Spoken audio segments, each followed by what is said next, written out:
Olá, ouvintes do podcast São Paulo Sonha. Para quem é ouvinte já antigo, deve ter percebido que é um grande personagem que ultrapassa aí todos os episódios, que é o plano diretor e o seu irmãozinho mais jovem, o zoneamento. Eles estão em todos os episódios e são criticados e discutidos, mas hoje a gente está com a pessoa na cidade que é responsável em aplicar esses dois poderosos nomes aqui do podcast, que é o secretário municipal de urbanismo, Fernando Chucri, que é arquiteto, mas também é político, já foi deputado também e agora está no governo aqui na prefeitura de São Paulo. Antes do urbanismo, ele também foi secretário de habitação, ainda com o prefeito João Dória. Bem-vindo, Fernando. Tudo bom, Raul? Tudo ótimo. Vamos começar então falando direto desse protagonista.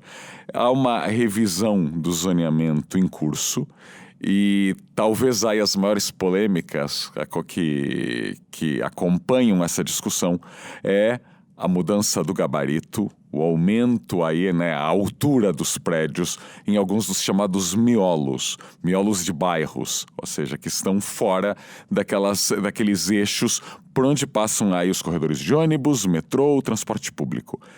Queria te perguntar, por que esse aumento e que benefício ele traria à cidade? Raul, para tentar assim, para a gente entender o que aconteceu com o plano diretor.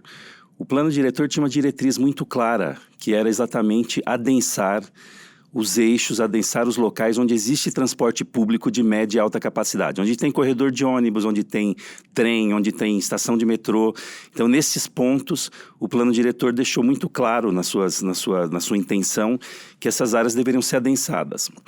E em contrapartida, ele restringiu, de uma certa maneira, o desenvolvimento através do gabarito, da altura dos prédios e também do quanto você poderia construir nas outras regiões. E tem uma graduação, então, do eixo, que é o local onde você pode fazer mais, onde você pode construir mais, até uma zona exclusivamente residencial, onde você tem muitas restrições para construir, existe esse espaço todo entre esses dois extremos, é onde a gente está tentando regular o mercado. Eu vou tentar explicar rapidamente como. O eixo está sendo muito procurado e esse adensamento trouxe uma consequência para a cidade de maneira geral, que é a elitização daquele espaço. Hoje os apartamentos nesses eixos são muito caros, eles são pequenos e muito caros.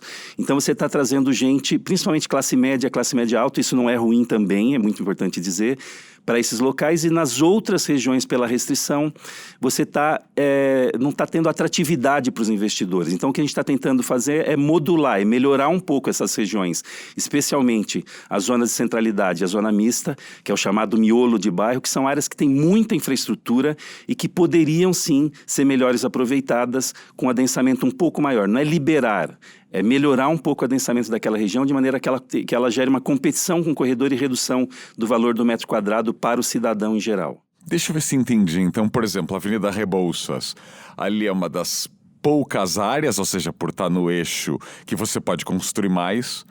Logo, os terrenos ficaram mais caros e esses apartamentos que estão surgindo lá, ainda que diminutos, acabam saindo mais caros, é isso? Eu vou dar um exemplo, você deu um exemplo ótimo. Na Rebouças, um apartamento de 18, 20 metros quadrados custa R$400 mil. É disso que a gente está falando, basicamente. Está falando, os valores são em torno de 18, 20 mil reais por metro quadrado dessas unidades. Então, de uma certa maneira, você cumpre com essa diretriz de adensar, de trazer as pessoas para próximo do transporte público, e de uma outra forma você também está expulsando, você está gentrificando, que é um termo que os arquitetos gentrificando, é tirar as pessoas de baixa renda por valorização imobiliária de um determinado local. Você está então deixando as pessoas de menor renda mais longe do transporte público. Isso que é uma medida que a gente está tentando agora no zoneamento, no ajuste que está sendo proposto na lei de zoneamento, corrigir ou minimizar. Agora, no miolo de bairro, essa permissão para se construir prédios mais altos, ela não é acompanhada com o aumento do coeficiente de aproveitamento do terreno. Ou seja, você continua a construir o mesmo número de metros quadrados anterior. Não há o risco de a gente voltar a fazer o que aconteceu em Moema, e no Itaim nas últimas décadas, que são aqueles prédios fininhos, super altos e que na prática abrigam poucos moradores? Vamos lá, então. Primeiro, a gente só está autorizando esse gabarito maior em vias de mais de 12 metros.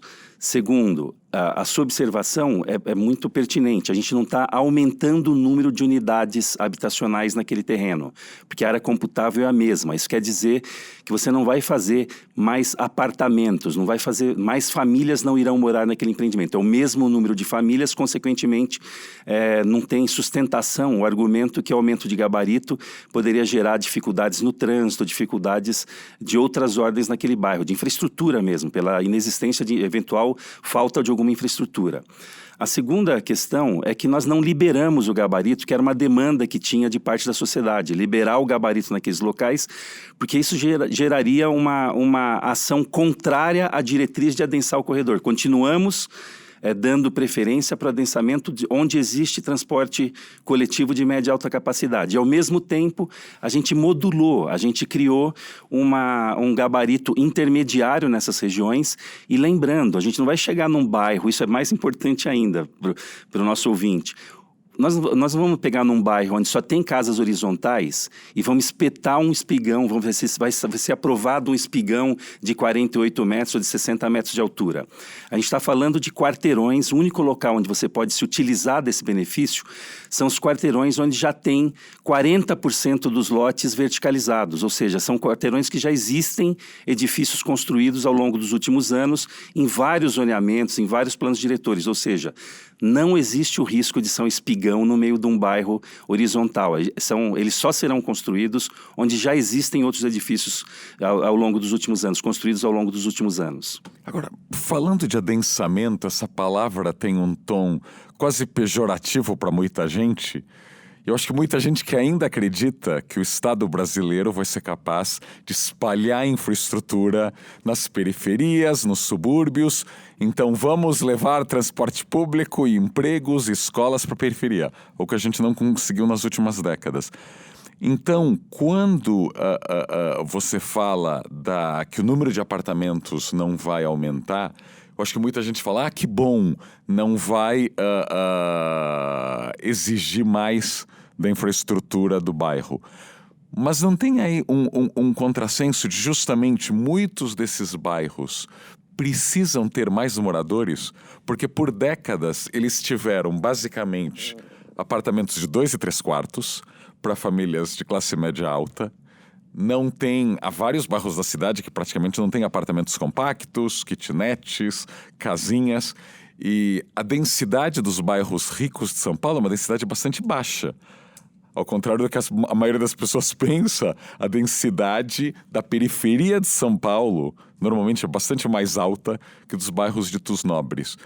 A gente não deveria estar fazendo quase o oposto, permitir mais apartamentos e mais gente nesses bairros que têm infraestrutura melhor? Na minha opinião, sim.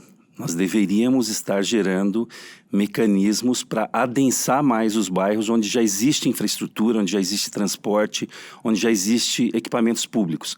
Lembra que você mesmo citou agora como eu fui secretário da habitação por um bom tempo, trabalho com habitação há muito tempo, e é muito comum a gente ver aqueles mega empreendimentos imobiliários de habitação de interesse social do Minha Casa Minha Vida e outras coisas, na periferia, e eu não estou falando na periferia a 20 minutos do centro de São Paulo, estou falando a 2 horas do centro de São Paulo, em áreas que, para além do custo da implantação daquele empreendimento, o poder público, seja municipal, estadual, federal, tem que gastar milhões para melhorar o sistema viário, tem que prolongar a linha de ônibus para poder acessar, aquela família poder acessar os locais onde tem trabalho, ele precisa de ter um deslocamento muito grande todo dia.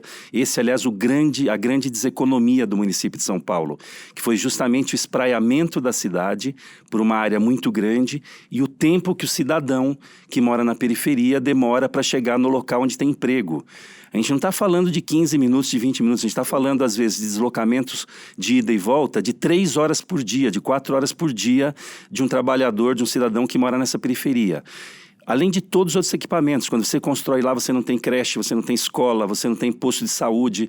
Então, assim, é muito caro construir na periferia. Seria muito mais inteligente, por parte do poder público, gastar recursos comprando terrenos melhor localizados na região central, onde tem emprego, não só na região central, que são vários centros de São Paulo. Uma cidade do tamanho de São Paulo tem vários centros, vários locais com emprego, com serviços públicos também disponíveis. Então, concordo totalmente com você. Por que nós não estamos entrando nessa discussão agora? Porque essas são informações que estão no plano, são determinações que estão no plano diretor. Quando você fala em densidade, você fala em plano diretor. E o plano diretor só poderá ser rediscutido, isso está na lei que criou o plano, em 2014, a partir de 2021. Então, agora, os únicos instrumentos que nós temos para discutir são as coisas que estão, os elementos que estão no zoneamento. E lá não existe a possibilidade de a gente trabalhar com densidade. Agora, isso é um conceito que está consolidado na maioria absoluta. Se você fizer uma pesquisa, provavelmente a maioria absoluta dos arquitetos vão defender o adensamento. As chamadas cidades compactas, resilientes, tem toda aquela tese sobre como deve ser a cidade do futuro, como deve ser a cidade ideal, sob o ponto de vista econômico, né? Não é só sob o ponto de vista do cidadão.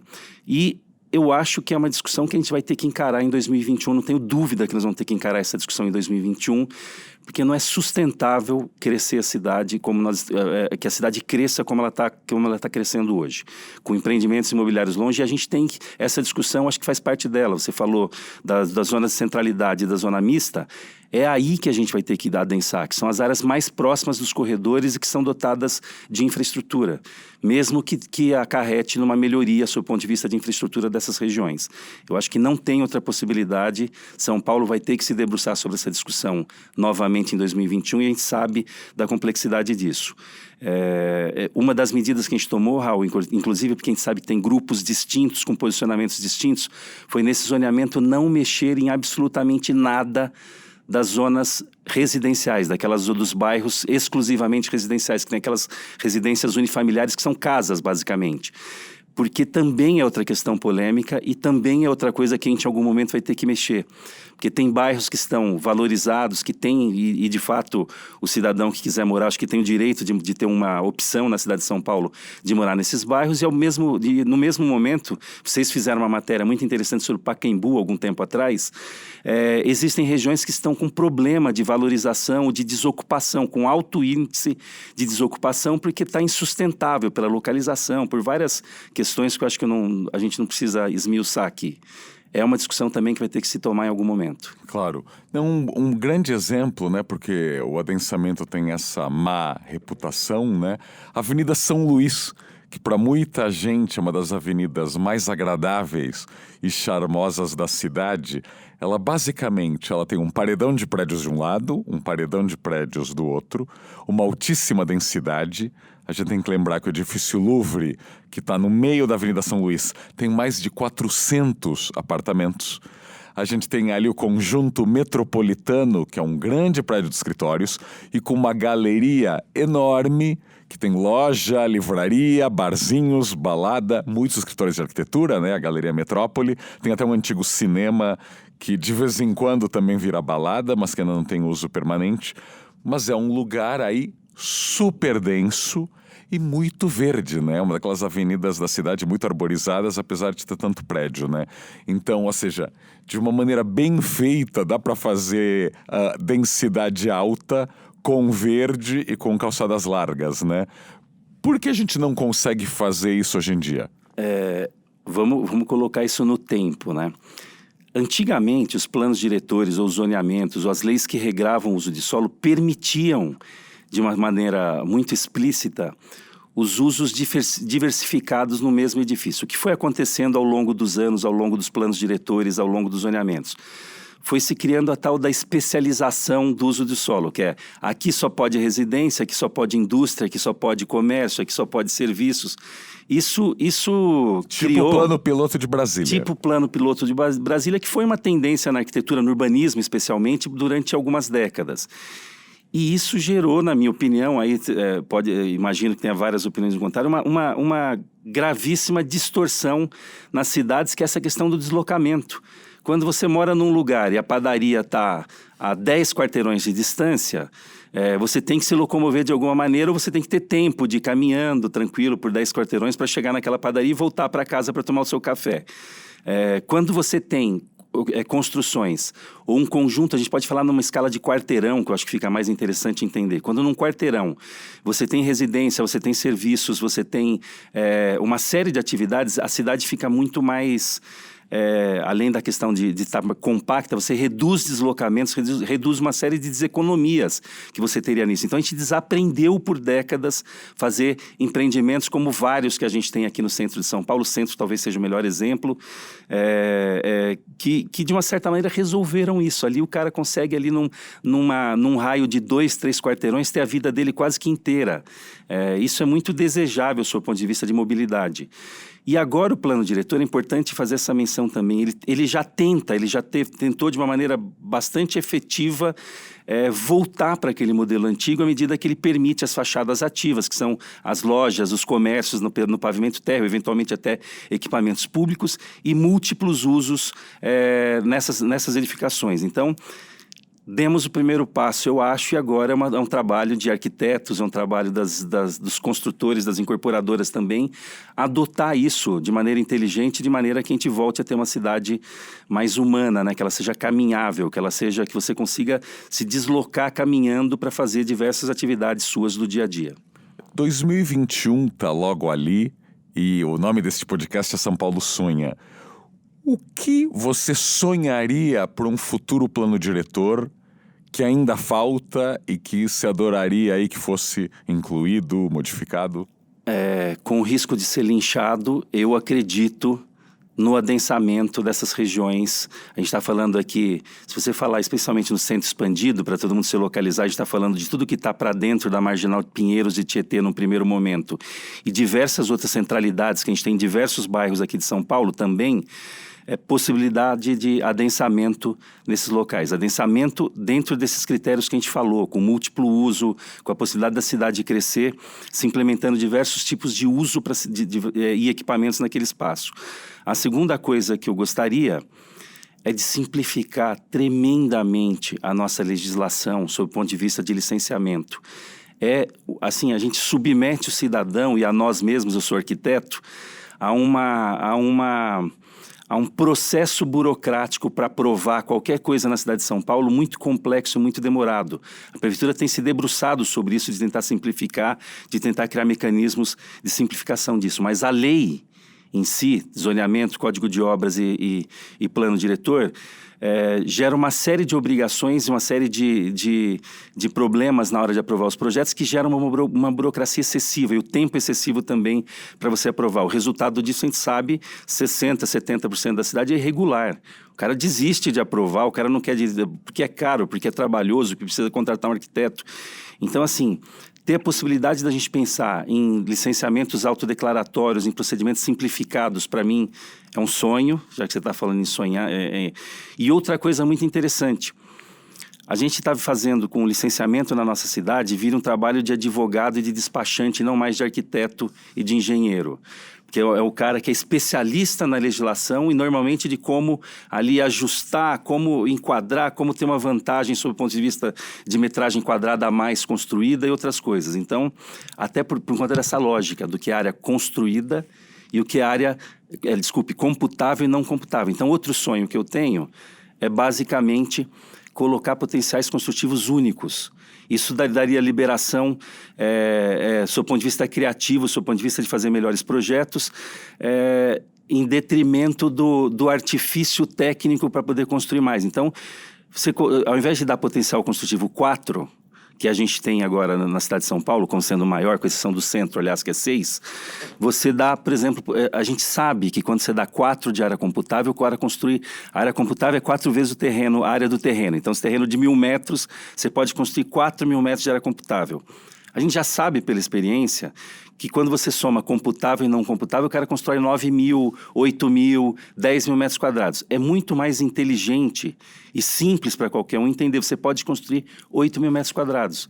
Aí se você quiser fazer varanda, a chamada varanda gourmet, que hoje eles fazem porque não é computável a área. Se você quiser fazer quarto maior, banheiro menor, você faz o que você quiser sob o ponto de vista de projeto e você simplifica a vida do cidadão. Eu tenho uma tara por isso de simplificar a vida do cidadão, que quando ele procura um serviço público, ele fica ali submetido há quase um martírio ali de ir e voltar, e vai no balcão, e vai num departamento, e vai no outro departamento. Então, simplificar as regras é uma forma de você dar crédito ao cidadão. Os autos declaratórios, os procedimentos autodeclaratórios é uma forma de você dar crédito para o cidadão que cumpre com a lei e não fazer todo um aparato para quem não cumpre. Tudo que a gente faz na prefeitura, eu não estou falando na prefeitura não, de legislação, em Brasília, no governo do estado, no governo municipal. Governos em geral. Governos em geral é para punir quem não cumpre. Então, a grande maioria da população que é correta, que é honesta, que quer fazer o seu projeto direito, que quer fazer rápido, que não quer ter uma apurrinhação de demorar um ano para aprovar um projeto de uma residência, acaba às vezes desistindo disso. Então, acho que O foco é no desonesto. O foco é no desonesto. Infelizmente, a gente trabalha nesse sentido. E é incrível perceber como a cidade vai se desenhando por conta dessas leis, né? Ou seja, onde o terreno é muito caro e onde há uma grande demanda, né, por moradia nesses bairros, surgem essas varandas enormes, que às vezes são maiores que o apartamento em si, porque é a maneira de driblar esse baixo coeficiente de aproveitamento, né? Então, os prédios todos começam a virar pombais, né? Literalmente, porque você tem essa varanda enorme, que a primeira coisa que o morador faz quando compra é fechar de vidro, qualquer vidro, normalmente qualquer cor, né? Às vezes aí tem o vidro verde, o vidro azul no mesmo prédio. Exatamente. Então, eu acho que é uma maneira de premiar. A gente tem que em algum momento inverter essa curva, inverter essa tendência de cada vez mais colocar regras novas, entendendo que tem alguém burlando. Então, um burla e você cria uma regra para a cidade inteira, o que é muito complexo. Eu acho que a gente deveria simplificar e penalizar. Em qualquer lugar do mundo, você faz alguma coisa irregular, a prefeitura chega no outro dia e derruba, ponto. Não precisa de absolutamente nada, está irregular.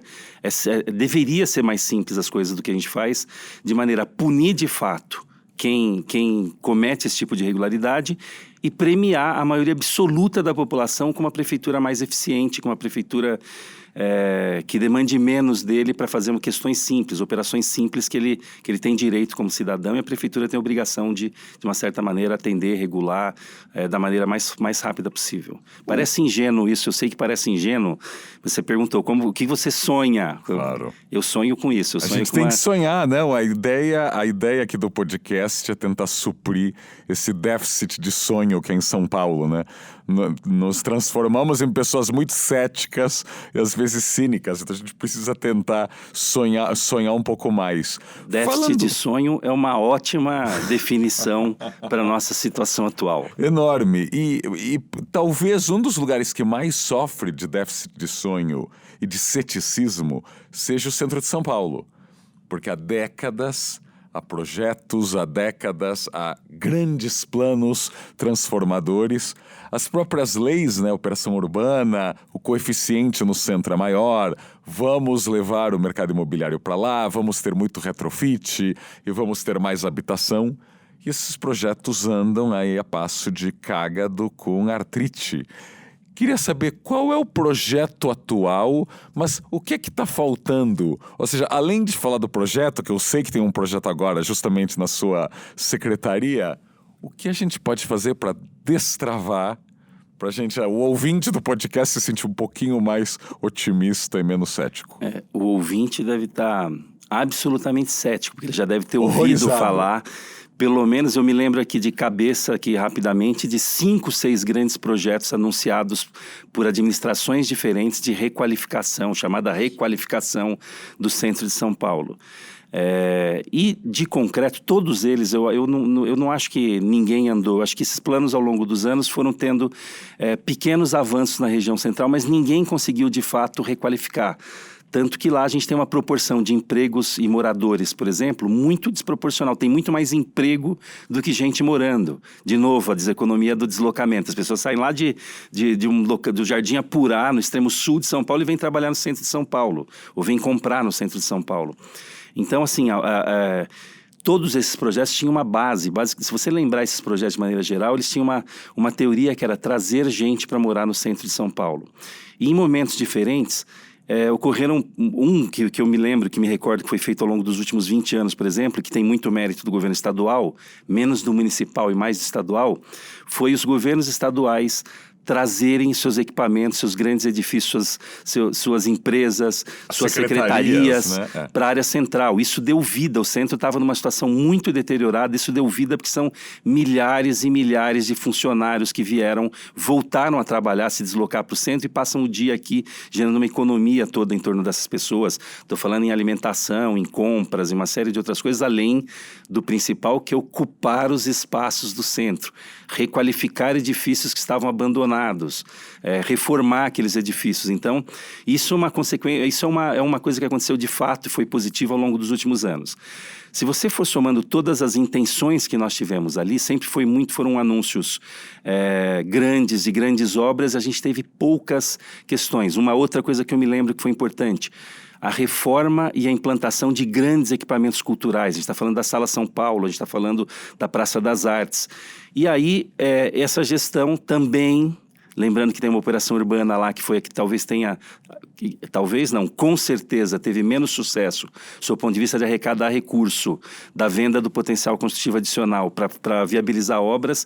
A gente está fazendo, então, vamos tentar o Pio Centro agora, que são novos instrumentos, novas maneiras da prefeitura tentar incentivar esse uso habitacional e a recuperação. Não é só o uso habitacional, a gente está falando de uma série de coisas. Eu estou focando no habitacional porque continuo achando que é o mais relevante. Agora, vamos por partes, então, com relação ao Pio Centro. Tá? Consulta pública, inclusive, lá no nosso site, no Gestão Urbana. Vale a pena, quem tiver curiosidade, dar uma olhada lá nas informações, qual é o plano do município de São Paulo, da administração do prefeito Bruno Covas, para requalificar aquele espaço. Então, tem coisas interessantes ali. Eu vou dar alguns exemplos. Por exemplo, a gente está mantendo o potencial 6 construtivo sem cobrança de outorga para habitação de interesse social, para habitação chamada habitação de interesse social, que é de mais baixa renda, para famílias de até 6 salários mínimos, basicamente, e também para as famílias de 6 a 10 salários mínimos, que a gente quer trazer um mix de renda também para a região central. A gente tem também incentivo para retrofit. A gente tem lá, por exemplo, quem requalifica um prédio. Se você reformar um prédio de 1.000 metros quadrados, você ganha 1.000 metros quadrados de potencial para ser utilizado neste mesmo prédio, se ele puder ser ampliado, ou em outro edifício na região central de São Paulo. Então, a gente foi criando uma série de instrumentos. Isso vai ser aprovado agora. Não, o bônus não. Hoje o potencial 6 já está na operação urbana e a gente está mantendo agora no PIU, que é o Projeto de Intervenção Urbana da região centro. O bônus do retrofit vai ser ainda votado? Vai ser votado agora. A gente espera que esse projeto até agora... março esteja na Câmara já, fevereiro, março, porque tem o último procedimento agora, o último ciclo de consulta pública, de audiências públicas. Então, a partir de março, isso deve estar na Câmara para ser votado. E é um projeto que tem pouca restrição, todo mundo apoia, a maior parte dos vereadores apoiam, tem poucas discussões com relação à pertinência ou não desse plano. Existe consenso de que é uma coisa importante e que tem que ser aprovado o mais rápido possível. Já conversei com vários vereadores sobre isso. Tem também algumas coisas ali que são muito interessantes, que a gente vai capitalizar, a gente vai arrecadar recursos para fazer as reformas do centro, regularizando e reconhecendo que tem alguns territórios ali, especialmente os territórios onde existe um mercado popular pujante. Eu estou falando do Brás, estou falando do Bom Retiro.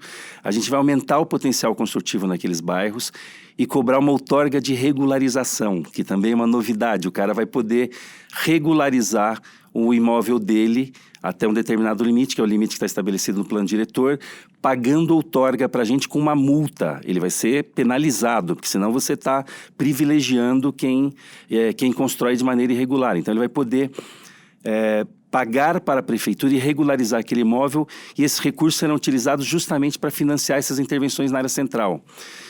Lembrando de outra coisa aqui também, estou falando de um monte de coisa, desculpe, mas é só para a gente ter uma visão geral.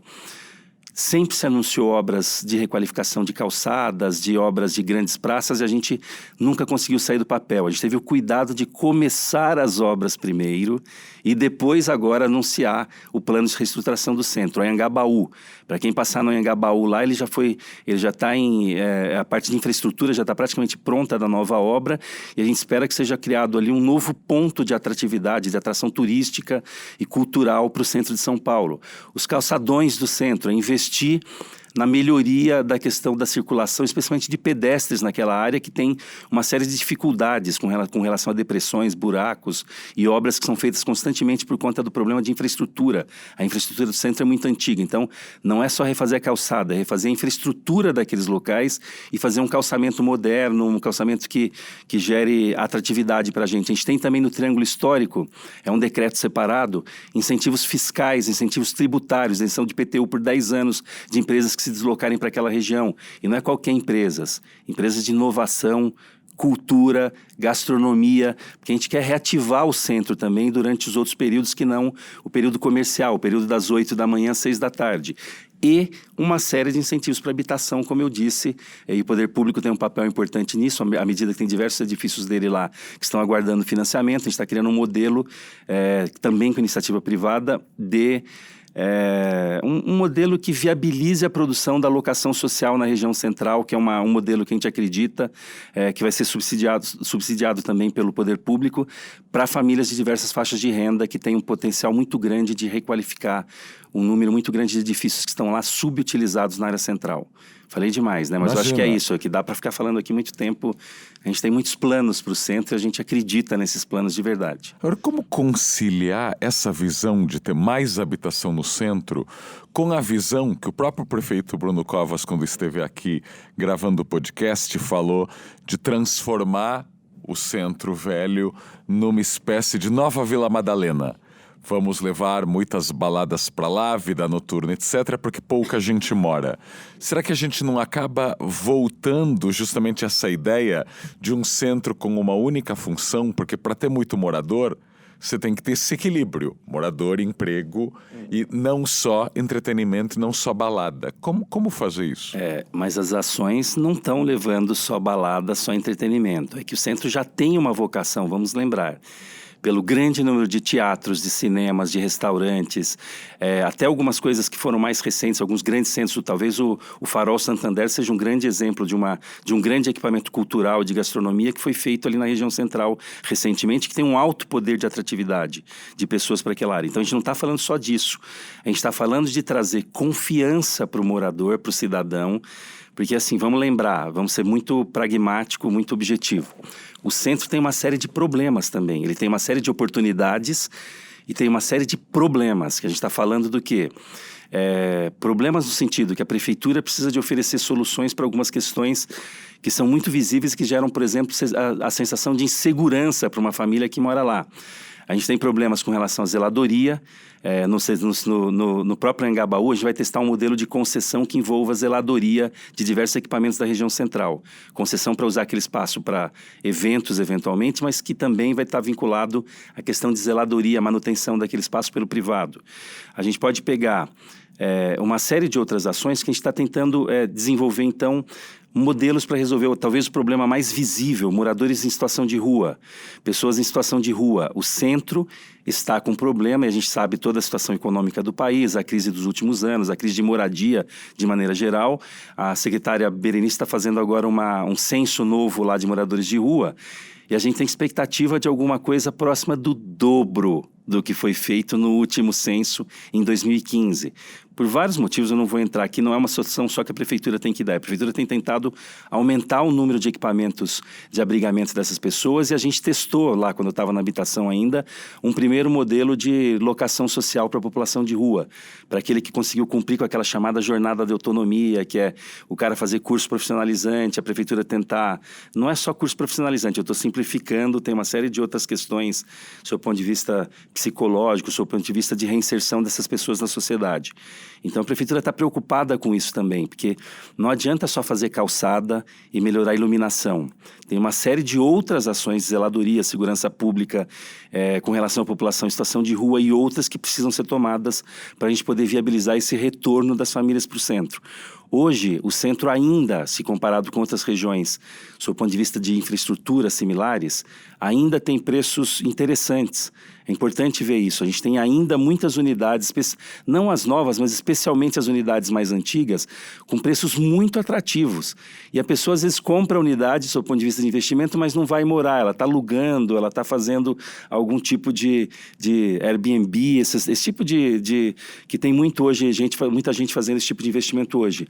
Então, assim, tem muita coisa para ser feita, a prefeitura está se esforçando e a gente acha que vamos ter que adensar o centro, não tem sentido. Ali cabem, segundo os dados que a gente tem, mais 250 mil pessoas numa área que tem toda a infraestrutura. E esse movimento vai, de uma certa maneira, ajudar na solução dos demais problemas que a gente está falando. Quando você fala que para além da questão dos deslocamentos, todos os bairros onde tem muita gente morando, se exige muito mais da prefeitura, do seu ponto de vista de zeladoria, para dar um exemplo. Então, assim, eu acho que uma coisa vai empurrando a outra e é um pouco nessa linha que a prefeitura está tentando, então, viabilizar alguma coisa para a área central. Uau! Estão vendo que tem muito, muito assunto. É uma pena que esse podcast não tenha 2 horas de duração. E acho que o secretário Fernando Chucri precisa voltar para a prefeitura para trabalhar. Mas muitíssimo obrigado desde já. E para quem quiser fazer então a lição de casa e saber mais do que está acontecendo, o site é Gestão Urbana? gestãourbana.prefeitura.sp.gov.br. E aí conhecer... prefeitura.sp.gov.br. E lá tem todas as informações, inclusive as datas das audiências públicas, que é importante a gente ouvir um pouco a população também do que acha o que nós podemos melhorar nesse plano para que ele tenha maior eficiência. Maravilha. Muito obrigado, secretário, e até terça que vem. Eu que agradeço, Raul. Muito obrigado.